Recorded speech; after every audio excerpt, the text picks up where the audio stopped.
So hello YouTube, how's everybody doing today? I know that people that watch my videos, you're not going to know what's going on, and this is kind of something I'm just bringing on everybody, but I'm making this video now because I'm doing the work now. But anyway, long story short, I have a new vehicle. It's a 2003 Crown Victoria LX. It's got leather and a bunch of other stuff, and we'll talk about that in another video when I introduce it and stuff like that. I don't have the Tahoe anymore, so we'll get to that like I said.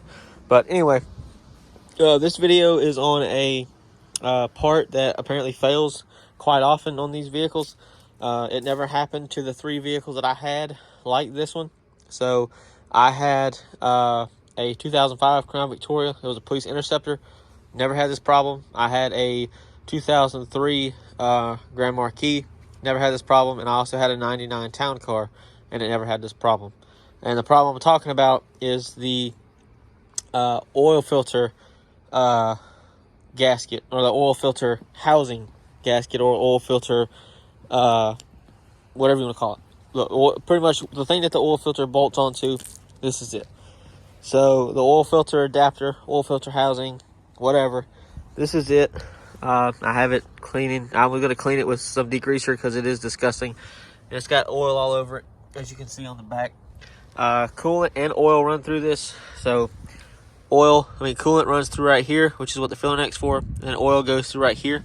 Then the filter goes on the opposite side. Mine was leaking, and it coated the whole bottom of the car with oil. I've since cleaned it, and I'm replacing the gasket now. So I have the two gaskets. This is the old one, which is a Ford part. You can kind of see the Ford emblem right there. This is the new one. It's a Felpro gasket. I got an AutoZone. That's the part number. This is what it's for. My car does not have an oil cooler. Typically, the police cars and stuff like that, they have oil coolers. I don't really know why a civilian car would need an oil cooler, because you're not going to buy something like this to tow, and you're not going to be driving this really hard, really fast. So, not really a reason for it. If you're going to do this job, I highly suggest you get oil, and you get a new filter, and some coolant. Whoops, did not mean to put my finger in front of the camera. So this is the filter I have from STP. That's what it is. It's S2. They have an S2 and then an S2 XL. And then the oil I'm using is just some full synthetic Pennzoil. I was going to use Mobile One and their filter, but the filters are $15 to $16, and I don't really see the point in spending that much. These cars take 6 quarts. The coolant, I would buy anywhere from 2 to 4 gallons just in case. I don't really know the exact amounts that it takes, but like I said, and also make sure that the mating surface is flat. So when you get these, make sure when you get it off, make sure that there's no pits or anything like that around the mating surface. It needs to be completely flat. Don't try to be a cheap ass and use RTV or something like that. Buy the gasket. That gasket was not that expensive. It was like $9, I believe. And if you can't spend $9, then you don't deserve to work on your car. You don't need to be working on your car. You need to just leave it alone and sell it. There's no reason to be cheap, especially if you don't want to go and do this job twice, because it's stupid to do things twice. So I'm doing it now.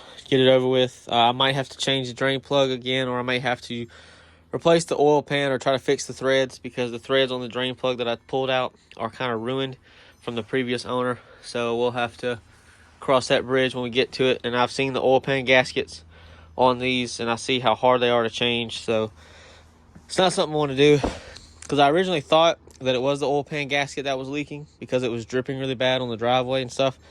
But upon further inspection, I looked at it, and it was coming from the oil filter housing, or oil filter adapter, whatever you want to call it.